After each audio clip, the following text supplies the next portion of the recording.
Hello. Oh my goodness. Thank you so much for joining very first live stream. Thank you for being with me today as I fumble through this program and try and figure it out. But really, why I'm here is I get a lot of questions about Central Washington and people moving to Central Washington. And I wanted to provide a resource for you to reach out. You can throw comments in the comment section, and I would love to connect with you, answer those questions for you. Today, we are going to talk a little bit about what 2024 was like for the real estate markets in Central Washington. All of the areas that I service between Snoqualmie Pass and Ellensburg, and then going north through Leavenworth, Wenatchee, and Chelan, they're all very different markets and they're impacted different ways. So we'll touch a little bit about that. I'm going to show you some stats from the Northwest MLS. And if you're not familiar, the MLS is where every real estate transaction that happens, a real estate agent needs to report that, whether it's an on-market listing or an off-market listing. And this really helps us gather data on what is happening in the market, how long it's taking homes to sell, price per square foot, how that's being impacted. So I'm going to show you kind of that backside tool, and just know that if you ever want very specifics on a certain area, I've got that data here. So with that being said, I also, the big topic in the news right now is tariffs and how that's going to impact all of us. It's going to impact our pockets a little bit and how that's going to impact homes. So I just want to start by, I'm going to open up with this article right here. Let's see if we can figure this. Okay, so this was done by Bankrate, and this is an article talking about the impact that these tariffs are going to have on home building, and not only the tariffs, but the deportation. And some of the areas that we're talking about today won't be impacted so much by that deportation, but other areas will be very impacted. So just want to go through this article. I know you guys, most of you out there, what a tariff is. Essentially, it is a tax that our government is putting on other countries for importing items in. And the unfortunate part of this is companies and countries do not really absorb this impact. It is us, it's the consumer that ends up paying for it. So one of the big things to know is a lot of our lumber comes from Canada, and this article starts to go into detail about that. And so I'm just going to start right here and read. So how exactly does this impact our housing? And for starters, think of the home builders. Much of the lumber used on new homes in the U.S. comes from Canada. So there is a 25% tariff. Now, I know that over the weekend, this was big news, and it's been pulled back, and they're back into negotiations. But we need to be prepared because I do think that something is coming down the line. So if there's a 25% tariff on imported goods from Canada, American home builder companies. So say like if you're building a home and then there's about $200,000 worth of lumber in that home, that's an additional $50,000 in cost, which is pretty significant. And I'm going to tell you a $200,000 lumber package is about what a standard home is needing these days. So that's a huge increase, and that's going to be passed directly to the consumer, the home buyer.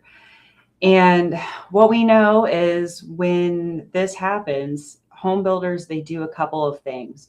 One, home builders learned a lesson in 2008, and they're not just building crazy amounts of homes anymore. They are staggering. So they'll build a couple and they'll see how the market responds on how people are buying those homes.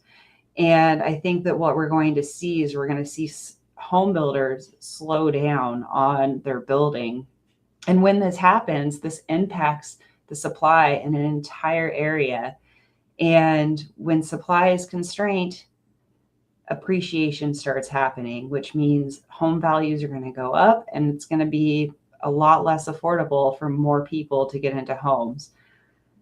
So that's kind of the downside to this, one of the downsides. So not only is the lumber going to be impacted, but let's see, somewhere down here in the article, it goes into talking about also, okay, so more than 70, the National Home Association of Builders offered a statement on February 1st, and they said more than 70% of the imports of two essential materials that home buyers rely on, softwood lumber and gypsum, that's the main ingredient, that's drywall, come from Canada and Mexico.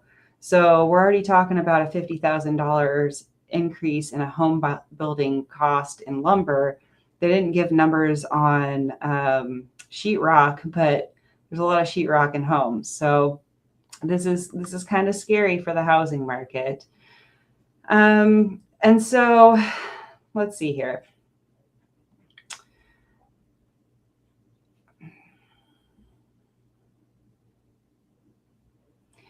Okay, and then it goes into mortgage rates. So mortgage rates has been a really hot topic in the real estate industry for the last year and a half, 2 years. And what we saw was inflation skyrocketed. And so the Federal Reserve ended up tightening up and or heightening interest rates on short-term loans, which also affects mortgage rates.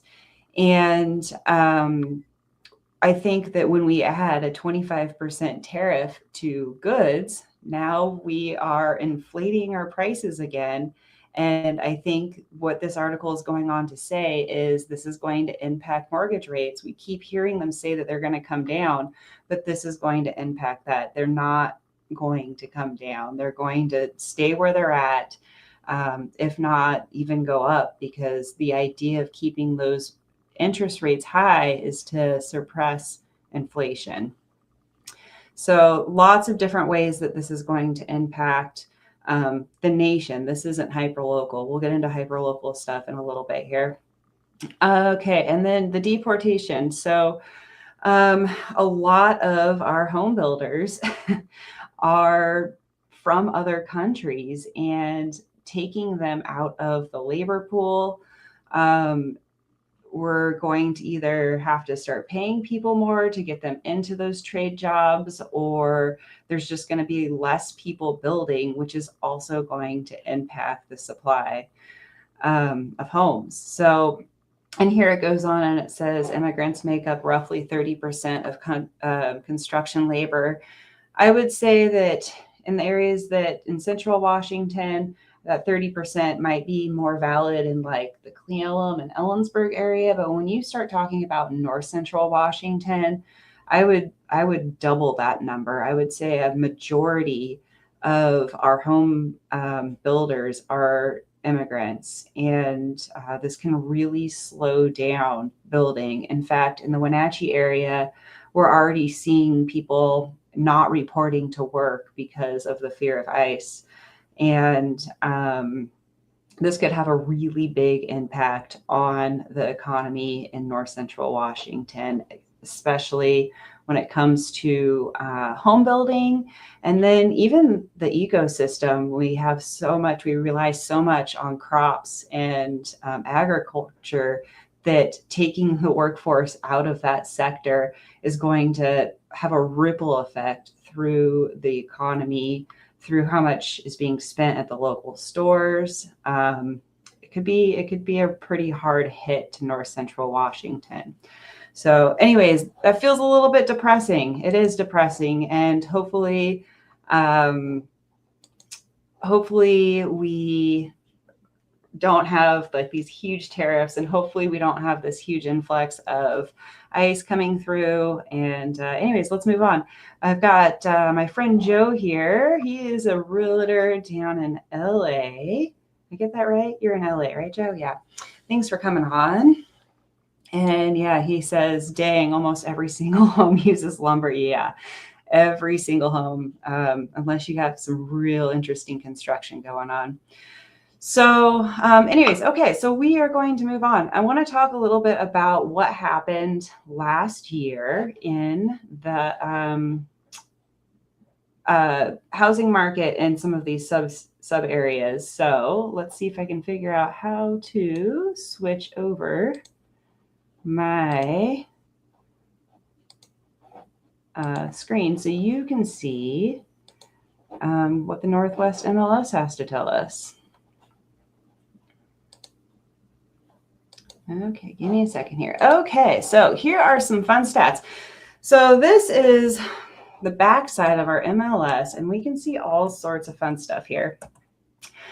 We're going to start up at Snoqualmie Pass, and I am going to customize these ranges because we just don't have that many low price homes on the Snoqualmie Pass area, and these price ranges are a little bit more accurate to the market. Up to 1 million, and this will give us a little more of a clear shot. Okay, so we'll look at, so this is a 10-year span. You can see that over here, and it's showing kind of what appreciation has done on Snoqualmie Pass throughout the last 10 years. And of course, right here, 2020, all the way up to 2023, this is COVID. This is when everything went crazy. And then towards the end of 2023 is when rates started shooting up. And I think a lot of us thought that maybe that was going to impact homes and prices were going to tank. But really what we're going to see is they pretty much flatline. You can see right here, there was a quick period and then it corrects and flatlines. So I always like to look at price per square foot because I think that is the best way to look at a home's value. And so Snoqualmie Pass, what we're going to see is these homes that are on the more affordable side, they're appreciating like crazy. Now our studio condos are $1,000 a square foot. And so you got a couple of other bigger condos in there in this price range. But here we go. They've appreciated 38%. And we're only looking at the last 12 months. So we're looking from wherever in here to here. And then we have some of those mid-range, and these are also going to be condos. And ironically, it shows a huge step down. But I think that because there's so few homes up on Snoqualmie Pass that sell in this price range, that there may have been one house or two houses that had sold, and that has made that go down so much. But we start getting in closer to that $1 million mark, and we see that Snoqualmie Pass continues to appreciate. It appreciated at 15%. And then our $1 million market is pretty much flat, almost 1% appreciation year over year. And I think that this year we're going to see this. This is going to be a trend. I think that Snoqualmie Pass is going to perform a little bit better this year. Well, depending on how these tariffs affect the economy. If they really affect the economy, maybe not. But I think that we're going to just continue to see this flat. If not, we're going to see an uptick. Okay, so let's move to Cle Elum. And I feel like I can't talk about Cle Elum today without talking about all of the headlines. I know you've been seeing them in the newspaper. The Seattle Times just did a big article on Cle Elum and filing bankruptcy. The article stated that the city was considering filing for bankruptcy. And if you don't know, I'll catch you up to speed. So what's happening is there's a developer who is developing a large plot of land in Cle Elum. And they had 25 years to build this development, and they got ready in 2019, I think it was, and they said, we're ready to go. And then the city started backpedaling on some of their agreements. Well, that developer ended up suing the city of Cle Elum, and they went into arbitration, and the developer was awarded $22 million. Of course, Cle Elum is a very small town. And I want to show you this because Cle Elum let me just show you this really quick. When we talk a lot about Cle Elum, I think a lot of us think of all of Upper Kittitas County, but the city of Cle Elum is actually quite a small footprint. So it's just this light gray right in here. Only 23,000 residents in that area. And when a city is then having to pay out $22 million, that's a lot of money. And the city just doesn't know where to come up with that. Unfortunately, just like tariffs, what happens is the people of the city are going to be the ones that end up paying for this. The city council is trying to find a way to get around it.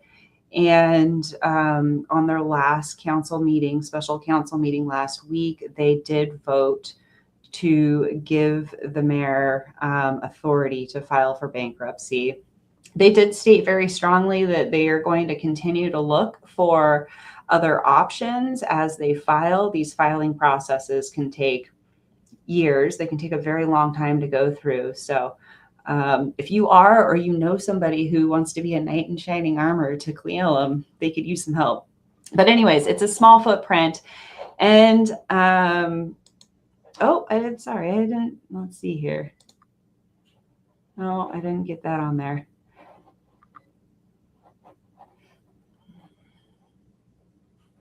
Oh, let's see what Joe has to say.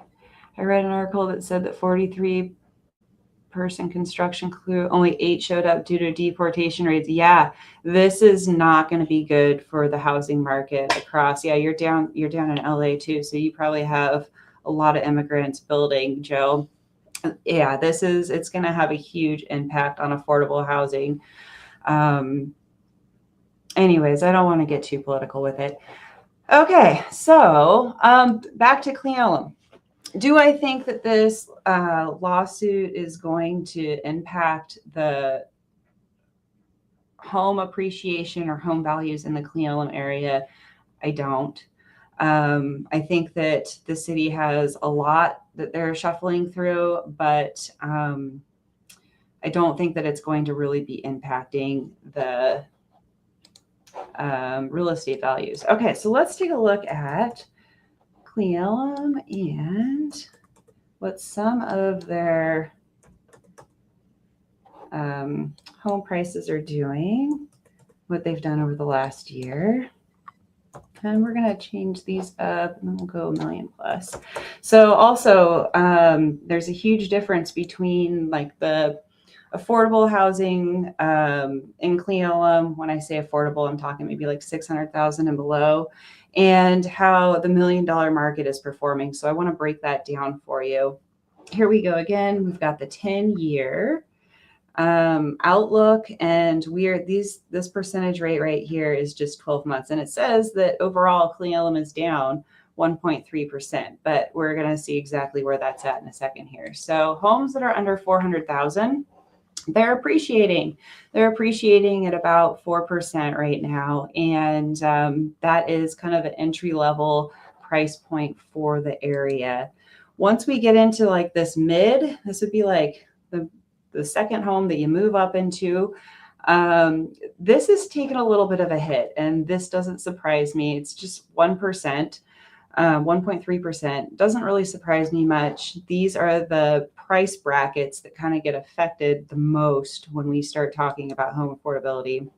Okay, right between our mid-tier and $1 million market, same thing, kind of going down a little bit. And we look at, even the $1 million market looks like it has came down just a slight hair in the Cle Elum area. I don't think that this is going to continue. You can see this big fallout here. You can see this flat line. This happened during the rates going up. And I think that this year we're going to maybe see that flat, but I think we're going to start seeing it slowly climb up. Okay, Ellensburg. Let's take a look at you, and I am going to customize again because it gives us a better perspective on what's going on in these price brackets that reflect the housing market in each of these a little bit better. Each one of these price brackets that I'm putting in here, they kind of reflect the different tiers of types of homes that you're going to find in these areas. So Ellensburg, looking good. Ellensburg is on the up and up. So the 10 years, we've had some COVID. We kind of see that drop off and that flat line, and Ellensburg is climbing. Ellensburg's always been a steady Eddie market with appreciation. It doesn't really have the effect of tourism like Clealum or Snoqualmie Pass does, and it's just a lot more stable of a market. So here we go. The starter homes, they have appreciated not a lot this year, but they're appreciating. And our next level between the 4 and 7, once again, down just almost 1%. And here we start going up. And this is showing that money is moving into the Ellensburg area. And we're going to see that here in this too. Yep. So we're starting to see bigger homes, nicer homes out in that Ellensburg area, people that are just pushing a little further east. And that's reflecting in this market. And we're going to continue to see that. We're starting to see some really nice homes go in out in the country in the Ellensburg area. Okay, let's see here. Yeah, Joe, Clealum. I feel for them. It's a small community. There's only been one other time that there's been a city in Washington State that has filed for bankruptcy, and that was back in the 90s. And it was like, I don't know, I think I read a $300,000 settlement or something like that. Big difference. Okay. So Ellensburg, and let's go over to Leavenworth. Leavenworth is an interesting market for a few reasons. So obviously Leavenworth is known for the tourism aspect. And what's really interesting about Leavenworth is the amount of short-term rentals that are going on over there. And then the county put on a short-term rental moratorium. They basically said no more. And in fact, we are going to get rid of a bunch of these that are happening. And I think all of us in real estate, we were a little bit nervous, like, how is this going to impact the value of these homes? And the reality of it is it didn't. And if it did at all, it's actually increasing the values of these homes. So I'm going to customize my little chart here again to reflect what's more appropriate of the tiers in Leavenworth. So we're going to go 500,000 and to maybe like 750, and we'll go 750. Oops. Actually, let's go 800 we'll go 1.2 million, and then we'll go 1.2 million and up. Okay, so on a more specific level, so overall, year over year, Leavenworth is up 2.7%. Some of our more affordable homes, well, they've kind of flatlined. They're actually down almost 2%.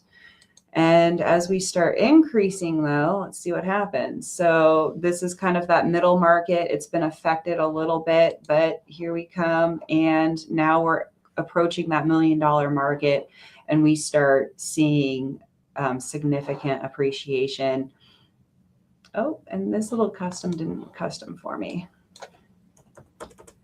And then we go even further up and we see even more appreciation. Once again, now that these short-term rentals are kind of phasing out and people can't get permits, we're seeing more money move into the area and purchasing these homes. And you can see that appreciation being felt right there. Okay. And we'll go to the main, I'm going to call Wenatchee Metro. The big city of Central Washington, Wenatchee.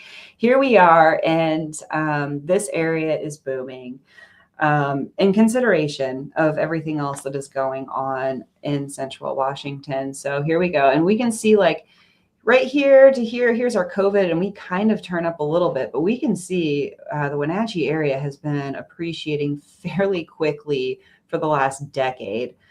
Here was our interest rate. Now it even, yeah, interest rate issues where they started skyrocketing and wasn't really impacted compared to some of those other charts. And we kind of just are starting to cruise our way back up again. So overall, let's do some customs here. I'm going to say anything below 450. That's kind of the opener market. And then we'll go to 700, and we'll go to 700 to, I don't know, 1.2, and 1.2 and up. Okie dokie. So our entry-level market, feeling a little flat from last year. It hasn't really gone up very much. I think that we are going to start seeing this increase at a quicker rate this year. There's just a lot of push for these homes. The next tier up, we are seeing those entry levels move up. We're also seeing retirees move to the area. And that's been a lot of money from different areas coming into the Wenatchee area. So we're starting to see that 3.3% year over year. A little bit higher homes, like you can get a pretty nice home in the Wenatchee area between 7 and 1.2 million. And those have very steady 2.4% appreciation. And then our $1 million market, it's really starting to go. Again, we're starting to see some big, beautiful homes built. And this Wenatchee InfoSpark data, this is just the Wenatchee side of the river. It is not the East Wenatchee side where we're seeing a lot of the development. In fact, why don't we take a look at that really quick?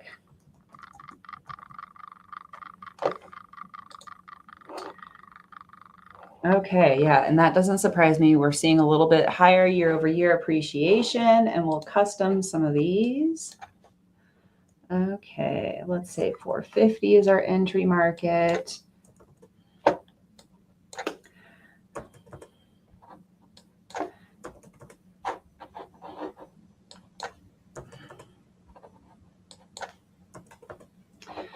Okay, and so, oh, it's showing that the entry market is down a little bit for East Wenatchee. And that almost doesn't surprise me because there are a lot of new builds going in that have the smaller footprint. Remember, we are talking price per square foot. So we are seeing a lot of new builds, entry-level homes coming into market with a smaller footprint, selling right in that $450 price range. And that may be dropping that down a little bit. And here we go. The next tier up, we see a 5.6% increase. And wow, this price point is between 700,000 and 900,000. Look at how all over the board that is. And that's for the last decade. So I don't know. I'm guessing that all of this craziness was because there wasn't that many homes selling at that time in this price range. And then we started seeing more of them come on the market. And now we're starting to see a much more balance in that price point. Because what this will show is if only one home sold that month, it's going to make those crazy graphs. Okay, and then the 900, see, same thing. Nothing was selling above $1 million before 2018 in the Wenatchee area. Okay, and here we go. With a 13.3, this we're going to continue to see these higher end homes appreciate with all of the tech, the data that is coming to the area. So if you're looking for a home at that higher end, don't be worried in the Wenatchee area. I think you're going to do very well. And last but not least, let's take a look at our Chelan market. Chelan, we've got a lot of $1 million homes up there. So we're going to start our entry level a little bit higher. 500 to, we'll go 800. That's kind of a weird tier for there, but that's okay. 2, and then we'll go 0.2 and above. All right. So Chelan, once again, that entry level is kind of gone down a little bit. The people of Chelan that are living in downtown, those homes don't usually sell at premium prices. There has been some increases in it, but that's going to be pretty steady. We'll see that bounce back up. Same thing, this tier, this is people that are living there full time. That has dropped a little bit. And here is a lot of the second home market. Wow, price per square foot, that really went down 30% year over year. I wonder what that's from. And our high dollar market, 1.2 million and above, pretty stable. It came down a little bit, but we'll see that bounce back up as well. And remember, Chelan is a vacation home. Chelan, Cleom, Leavenworth, those are all vacation towns. So when people's pockets tighten up, there's less people buying those second homes. And that's why we're seeing these negative numbers in these areas opposed to the more city metro, if you want to call Wenatchee metro areas where it's a lot more stable living and workforce. So hi, Jimmy G. All right. Well, I kind of blasted through all of that, and I don't really know where else to go. This is kind of what the market has been doing for the last year. This year, I was feeling really confident. I can tell you I'm working with a lot more. I've got a lot more active clients this time, this year than I did last year. So it makes me feel like we're going to see a lot more movement in the real estate market in Central Washington over this next year. It's going to be really interesting on what happens in the economy, what happens with these tariffs, what happens with deportation and the home builders. There's going to be a lot to keep an eye on, and of course, interest rates. I really wish that the news would just stop telling people that they're going to come down, because I just don't see it happening. And you've got to make a decision. If that interest rate is too much, then for you to make a move. I don't know where I'm going with this, but anyways, I don't have high hopes for interest rates coming down. I wish they would, but I don't think they're going to.